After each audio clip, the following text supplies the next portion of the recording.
The first thing I remember is the sound. Not a sound exactly, but the absence of one. A vacuum so complete, so utterly perfect that my own breath sounded like thunder in my ears. That was when I knew something had gone wrong. Very wrong. I don't know how long I've been down here. Maybe hours, maybe days. The air is still. Not stale, not fresh, just still. Like it was never meant to be breathed. Like the place I'm trapped in wasn't made for lungs. I write this now while I still remember who I am. My name is Dr. Alex Rourke, former combat engineer, now contract archaeologist and deep anomaly consultant for the Department of Temporal and Anomalous Phenomena. DTAP, as we called it in the field. Catchy, right? We thought we were the ones uncovering secrets. Thought we were the ones knocking on forgotten doors. But some doors don't wait to be knocked on. Some open the moment you think of them. Let me go back. Maybe if I get it down, I'll keep it together longer. 2 weeks ago, I was in my cabin in Colorado, splitting firewood when I got the encrypted call. A woman's voice. Cold. Efficient. Said her name was Director Halvorsen. No rank. No title. Just, you've been cleared for Project Black Pine. Charter jet leaves Denver in 4 hours. Bring only what can burn. I didn't ask questions. You don't. Not when DTAP calls. 12 hours later, I was in a debriefing chamber 200 feet beneath Elmendorf Air Force Base in Anchorage. The lights were too bright, the coffee too bitter, and the air smelled like ozone and military-grade silence. Halvorsen waited with 2 others, Dr. Elena Corey, a linguistic cryptanalyst, and Sergeant Mason Voss, a blunt force trauma in human form with eyes like a glacier storm. Our task? Classified. They didn't even show us photos at first. Just a single grainy satellite image of something peeking through the melting permafrost along the Yukon-Kuskokwim Delta. A shape too angular to be natural. A structure. Radiocarbon dating places the object at approximately 5,000 years old, Halvorsen said, flipping through a black binder. A manor. European construction. Ornate stonework. Complex roofing geometry. Wooden elements preserved. The manor is, by every measure, impossible. You're telling me there's a building older than the Great Pyramids buried in Alaskan ice, I said. Halvorsen didn't blink. Yes, and we believe it has never been inhabited by humans. That sentence sat in the room like a ticking bomb. Within 48 hours, we were in the air again. Airdrop insertion, then snowmobiles through white hell. We traveled light, just thermal gear, light excavation kits, high-frequency comms, and enough rations to last 2 weeks. The site was a depression in the ice, vast and symmetrical. The wind died the moment we crossed its boundary. Even the snow stopped falling inside the crater. Just dry silence. And then we saw it. Jet black spires, thorned rooftops, and ivy-covered stone that glistened with frost, yet seemed untouched by time. The manor rose from the ground like something unholy clawing its way up to the surface. Gothic, European, but older than Europe. Older than memory. What the hell is this? Voss muttered. No one answered. No one could. There were no doors. No windows. No signs of entry or life. It was as if the structure had been carved from a single block of nightmare. Elena muttered in Arabic, then whispered, I can't hear it. Hear what? I asked. She shook her head. The walls. They're humming. I pressed my gloved hand to the stone. Cold. Vibrating. A low, persistent rhythm. Faint but undeniable. Like a heartbeat buried deep. We circled the structure for hours, searching for a way in. Every scan, every drone, every sonar ping came back scrambled. Instruments fried. Data corrupted. At sunset, if you could call it that, beneath that iron sky, Voss leaned against a wall and lit a cigarette. That's what happened. The wall behind him folded. It didn't crumble or crack or slide. It folded like paper. It curled inward in an impossible geometry, revealing a yawning entrance, blacker than shadow. A hallway of smooth stone, dimly lit by unseen light. Did we trigger a mechanism? I asked. No pressure plates, Elena said. No visible sensors. It just let us in. I remember how quiet we were as we stepped through that threshold, like we were walking into a cathedral where something older than God was sleeping. Inside, it was warm.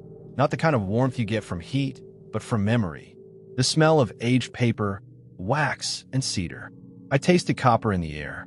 The walls were impossibly smooth, like obsidian, but they shimmered subtly, as if laced with veins of mercury. Then we saw it.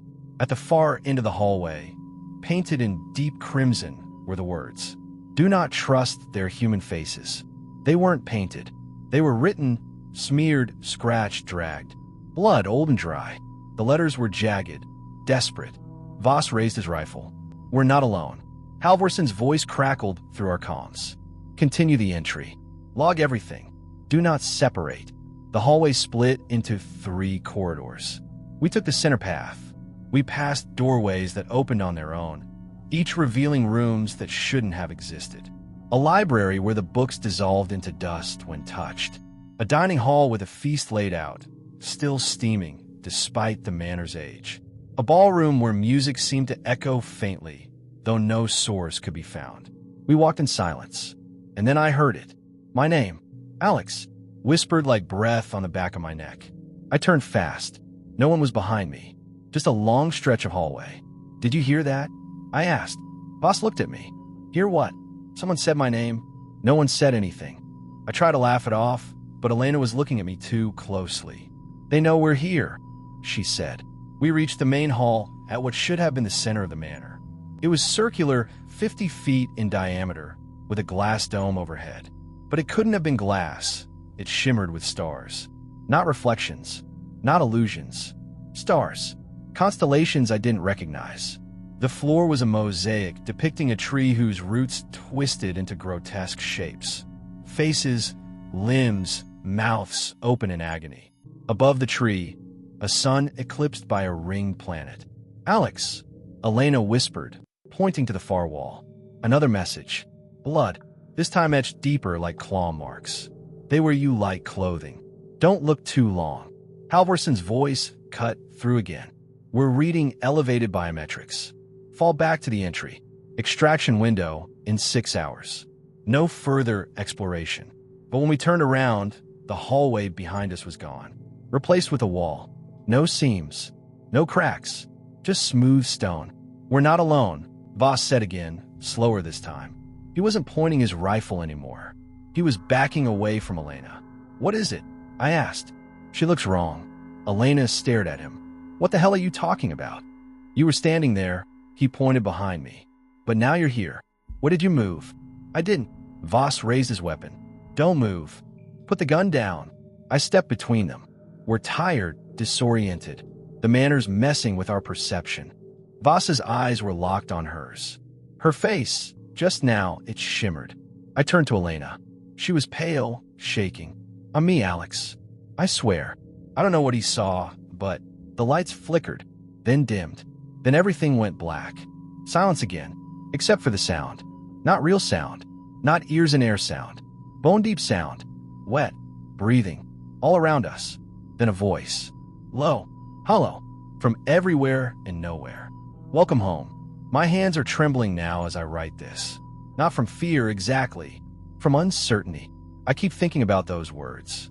Do not trust their human faces. I think we've already made a mistake. I think we made it the moment we looked. If you're reading this, you're too close already. Turn back, while you still know who you are. I don't remember falling asleep, but I woke to the scent of burnt sugar and wet ash. The manor was silent again, though silent feels too small a word. It was a dead silence, sterile, deliberate, the kind of hush that suggests something has paused its breathing just to listen. My body ached. My throat burned. I had no memory of lying down, but I found myself sprawled across black tile in what looked like a drawing room. The air shimmered with residual heat. A single lamp flickered overhead, casting long, twitching shadows across velvet drapes and warped portraits of eyeless figures in 18th century garb. Some of them smiled. The door was gone. No seams, no hinges, just smooth, slate-gray wall where it had been. Like the room had swallowed it. Elena, my voice cracked. Voss, nothing. I checked my comms. Static. Panic flickered, brief but sharp. Then I remembered the one rule they drilled into us during black site anomaly training. Do not panic first. First, observe. Then fear. I scanned the room. One chair overturned. Wallpaper peeling in thick, wet curls. A fireplace that hadn't seen flame in centuries, yet smoldered faintly with coals that pulsed with no visible fuel source. On the mantel sat a brass-framed mirror. I approached it cautiously. No reflection. Not absence. Rejection. The mirror displayed the room, but not me. As if I had no business being seen. I backed away slowly. The second door revealed itself. Another folding of space, like the air itself, stepped aside. Beyond it, a corridor I didn't recognize. Narrow, claustrophobic, lined with portraits identical to those in the drawing room. But these had faces. Our faces. Me, Elena, Voss, even Halvorsen. But not as we look now. These were age-distorted. In some, the skin drooped unnaturally. In others, the eyes bled from empty sockets. One showed me, smiling, mouth torn ear to ear like someone had pulled a zipper open beneath my skin. Every instinct in me screamed to look away. But I didn't. I couldn't. The moment I blinked, they changed again. Now all the portraits stared at me with my own face. The hallway ended in a split, two options, each equally wrong. One tunnel descended in corkscrew spirals, oozing with black condensation. The other climbed upward toward flickering blue light. I picked the high road. Every footstep echoed like it didn't belong to me. Like something a half-second behind was mimicking each step, just slightly off. Then came the whisper again. "Alex." This time, unmistakably Elena's voice. I ran, burst into a circular chamber with walls of bone-white stone and a central pedestal made of knotted wood. On it lay her headset, cracked, blood-smeared. "Elena." No response. I looked up. The ceiling was a dome, just like the central hall. But this dome held a painting, a mural that covered every inch. A timeline spiraling inward like a reverse nautilus. Each ring closer to the center grew more abstract, more alien, until the innermost circle was just a black dot, humming softly. A single phrase surrounded the dot in dozens of ancient scripts, Greek, Sanskrit, Sumerian, and one I didn't recognize, symbols that seemed to writhe when I looked at them too long. Below it, written in English, it began with a door that wasn't a door. The pedestal hissed. I stepped back as it cracked open, revealing a deep cavity inside. From it rose a thick leather journal, brittle with age. I hesitated before touching it, but the Manor had already chosen. The journal pulsed once like a heartbeat before going still in my hand. I flipped it open. The handwriting was frantic, looping between English and something else. I could only decipher fragments, never meant to be found. Skin like memory, but hollow inside. They use your thoughts to build bodies. Do not look them in the eyes. On the last page, smeared in fresh ink. If you see yourself, run. A crash echoed from below. I bolted down the corridor, following the echo, until the walls changed again. No longer stone, but wood. Old, dry pine, warped with moisture. Paintings here were worse. Still portraits, but moving. Slight twitches, trembles. Blinks. I turned a corner and froze. Voss stood in the center of a vast sitting room, lit by candlelight that flickered without flame. His uniform was torn, eyes bloodshot. "Alex," he said, "where the hell were you?" "I woke up alone," I said. "Where's Elena?" "I don't know. She was with me 1 minute." Then the room bent. I saw my sister." "Your sister's dead, Voss." He nodded slowly. "Yeah, that's the problem." I approached him carefully. His hands were shaking. "They showed her to me," he whispered. "In the mirror. She begged me to come with her. Said she wasn't dead. Said I was. What did you do?" I smashed the mirror, and it screamed. I believed him. We decided to stick together. We had no map, no mission plan anymore. Only survival. But something felt off. Voss wasn't quite sinking. His speech came a beat late. His shadow lagged half a second behind his movements. I try not to look too long. The Manor changed again. The hallway curved, then tripled in width. Staircases hung upside down, defying physics. Paintings bled tar. A room we entered split into 6 doors as soon as we stepped in, and 5 of them slammed shut. We chose the one still open. A library, but not like the first. This one was colossal. towering shelves that extended into darkness above, books that whispered as we passed, pages turned by unseen hands, and at the center, a woman, Elena, or what looked like her. She was kneeling before a massive tome, pages wide as tabletops. Her lips moved, but no sound came out. "Elena," I called. She didn't react. We approached slowly. Voss kept his weapon raised. "Elena, it's me." She turned. Her eyes were empty, not blank, hollow, as if something had scooped them out and painted glass over the void. She smiled. "Alex," she said, voice pitch perfect. "You found me." Something deep in my bones recoiled. "That's not her," Voss said. "Don't be an idiot," I snapped, stepping closer. "She's alive." "Not anymore." She stood, and something peeled off her back, like a shadow ungluing itself. A second shape rose behind her, vaguely human, but shimmering. Wrong. It had no face, just a mirrored surface that pulsed as it moved. Voss fired. The sound shattered the room. Books exploded in clouds of dust. The thing jerked back but didn't fall. It bent impossibly sideways, its head twitching like a corrupted file. Then it spoke. Not out loud. Inside. "Your memory. Memory is clay. Clay is meat."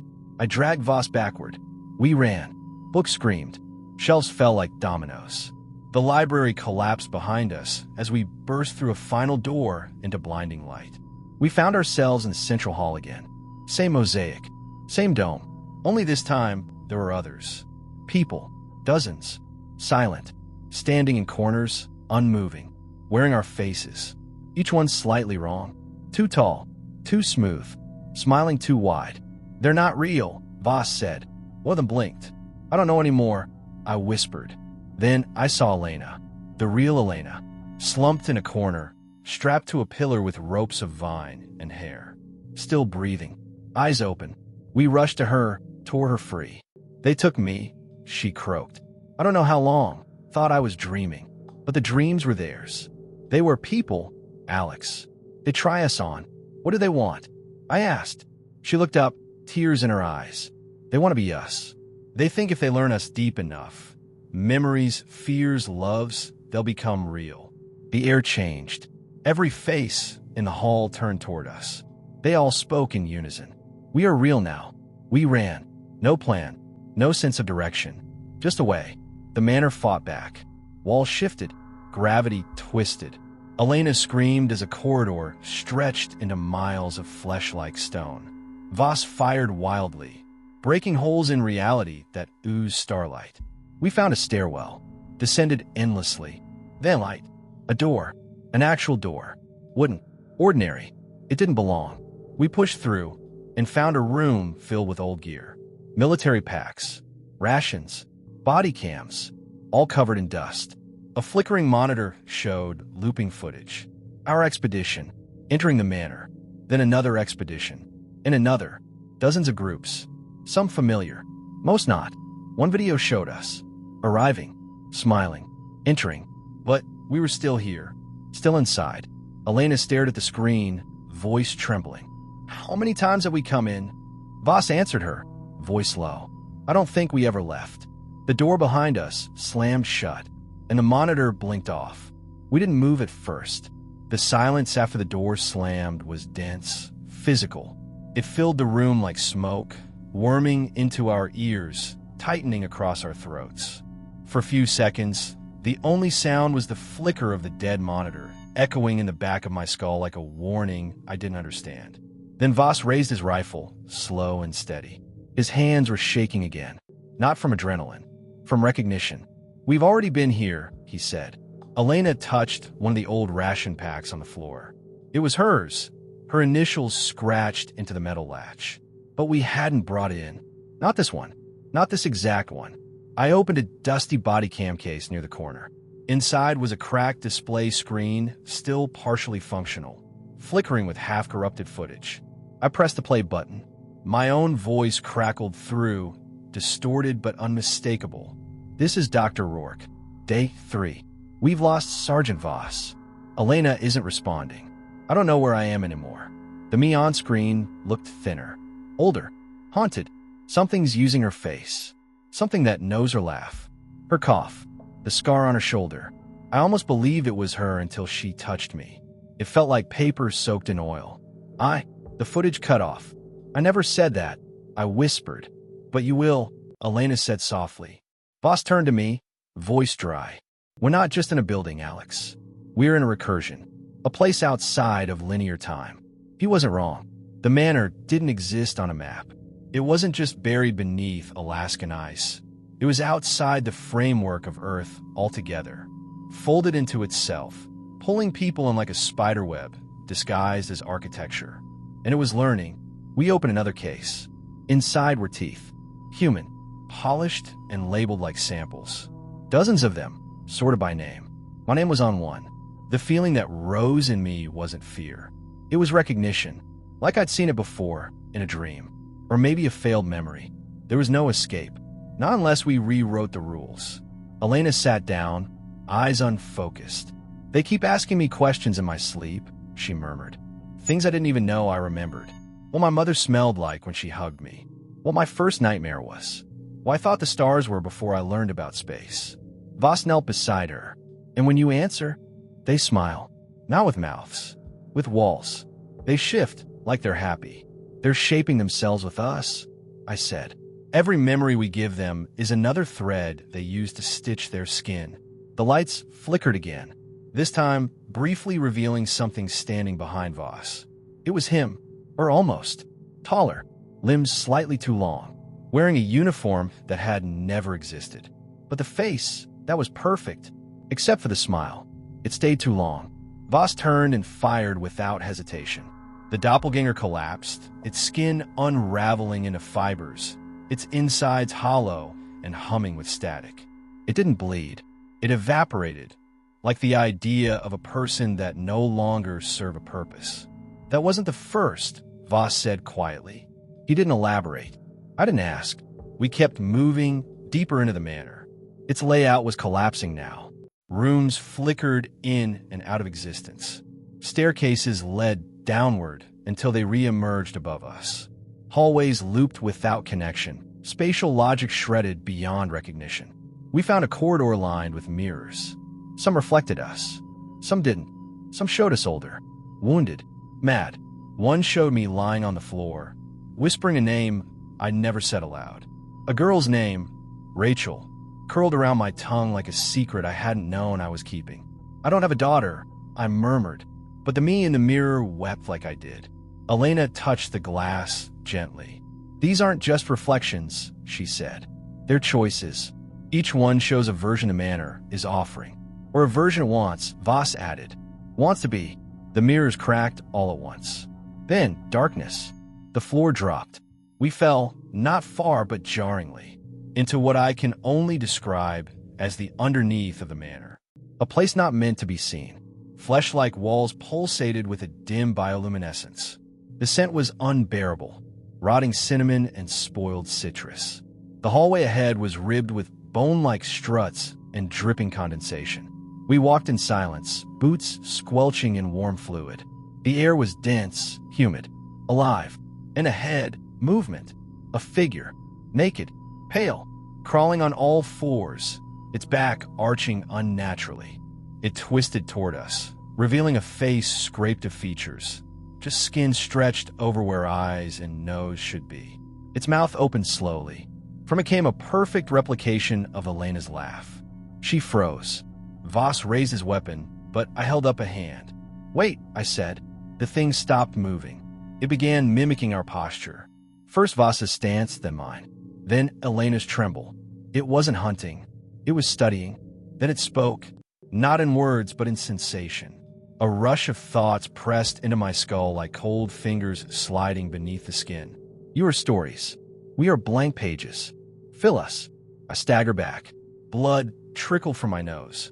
The creature dissolved into vapor, seeping into the walls. Absorbed. Why mimic us? Elena asked. Why not just take us? Voss answered, tone grave. Because they can't create, only reflect. We give them shape, meaning, purpose.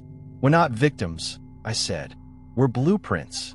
We reached the next chamber by accident. The path dropped us into a vast underground atrium. Circular again, but this one had no ceiling. just infinite dark above, like we were standing at the bottom of a forgotten well in space. And in the center, a throne. Wood, bone, and melted glass. Upon it sat a man. Old, or maybe not. Time dripped off him like wax. He was dressed in tattered clothing that vaguely resembled an early D-Tap uniform. He looked up, eyes black, lips cracked. "I try to warn you," he rasped. "Who are you?" I asked. "Elijah. Expedition 1. Voss swore. That was 70 years ago. You're dead. Not yet. Not entirely. They don't let you die until they finish copying you. I made a mistake. I tried to outthink them." "What are they?" Elena asked. He leaned forward. "The house isn't just a vessel. It's a machine, built to consume consciousness, preserve it, wear it, and eventually replace it." He pointed to his chest. "There's a piece of me left in here. But the rest? They took it. Memories, fears, loves. They used it to mold new forms. You've seen them. The ones wearing smiles too wide. How do we stop them?" I demanded. He laughed. A dry, broken sound. "You can't stop them, but you can run, if you know what to leave behind." Elena stepped closer. "What do you mean?" "Forget yourselves," he whispered. "If they don't know you, they can't wear you." The lights in the room dimmed. The walls began to move. No, not move. Observe. Eyes opened in the stone. Mouths gnashed in silence. "They know you're here," Elijah said. "You have minutes. Maybe less. Run, but leave who you were behind." Then he screamed. A jagged shape rose from the floor beneath him. Black tendrils of glass and shadow, impaling his torso in an instant. He didn't bleed. He unraveled. We ran. Back through the tunnels. Through collapsing architecture. Through rooms that now whispered our secrets aloud. Elena fears being forgotten. Voss lies about his sister. Alex dreams of the daughter he never had. We didn't speak. Just ran. And then, light. A door. Real this time. Wooden. Unremarkable. It stood alone in the void. We flung it open and found ourselves staring back. 3 copies. Identical in every way. They looked terrified, bloodied, wild-eyed. "Don't go through," the other Alex shouted. "That door isn't out. It's just another fold. How do we know you're real?" I shouted back. The other Alex's voice cracked. "You don't." Behind us, the walls began to shriek. And we had to choose. I didn't choose. Voss did. He shoved the door open and charged through, shoulder first, before any of us could react. For a fraction of a second, I saw something behind him, something that looked like sky, stars, space. And then the world bent, like a rubber band snapped. The sound was awful. Wet. Heavy. Like 1,000 gallons of honey being dragged across bone. He vanished. So did the other versions of us, snuffed out mid-scream, their mouths stretching into impossible angles, eyes melting down their cheeks like wax under a blowtorch. Gone. I stared at the empty space where the door had been. It hadn't just closed. It had ceased. No frame. No hinges. No exit. "Elena," I whispered, but my throat felt raw. "You saw that." "I saw too much," she said. "They're collapsing. It's dying or changing. The structure is folding in on itself. Like a chrysalis," I murmured. She didn't respond, but I saw the understanding in her eyes. They weren't just mimicking us. They were gestating, feeding on identity, memory, story, and building towards something. Something that would not remain inside these walls forever. We were never meant to be explorers here. We were fertilizer. The chamber trembled beneath our feet. The mosaics on the floor, depictions of roots, stars, the great eclipsed sun, peeled away like scabs, revealing veins of light pulsing in geometric fractals. Every surface breathed, and then came the voice. "You will stay. We're almost ready." Not spoken. Imposed. My nose bled again. My ears rang. I tasted dirt and ozone. Elena dropped to her knees, clutching her skull. I can't hold them out anymore," she whispered. "They know my mother's lullaby. They whispered it to me while I slept. That's not something you can fake." "They don't fake," I said. "They become." A low tone vibrated through the chamber, like an emergency siren from miles away, slowed to a crawl. A frequency that bypassed the ear and went straight to the bones. The walls dimmed, then bloomed open like petals. Behind them, the root chamber, not metaphorical, a vast spiraling descent of limbs, tendrils, pipes, nerve-like cables, all glowing with that sickly bioluminescence. At the center stood a shape, a thing approximating human form, only immense. Fluid, shifting, not one creature. All of them, all the memories, faces, identities the Manor had ever stolen, layered together into a single impossible organism. Thousands of people's lives stitched into flesh. It pulsed once. "We are born of you. We are more than you." "No," Elena gasped. "You're less. Because you think becoming human is enough to understand us." I stared at her. "Elena." She stood, trembling but solid. "My father told me something before he died," she said. "He said, a story isn't just a shape. It's the choices you don't make that define it." She pulled something from her coat. A small, rectangular device. D-tap issue. Black. A fail-safe charge.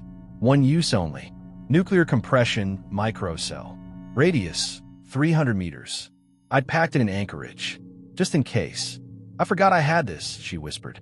I reached for her arm. "We could still find a way out. There's got to be something." "No," she said. "There's only them. And us. And a question they don't know how to answer." Her thumb hovered over the trigger. The creature stirred. It was afraid. Not of death. Of oblivion. The one thing it couldn't wear. The one thing it couldn't copy. She stepped forward. I grabbed her wrist. "We go together." Her eyes, God. I remember her eyes.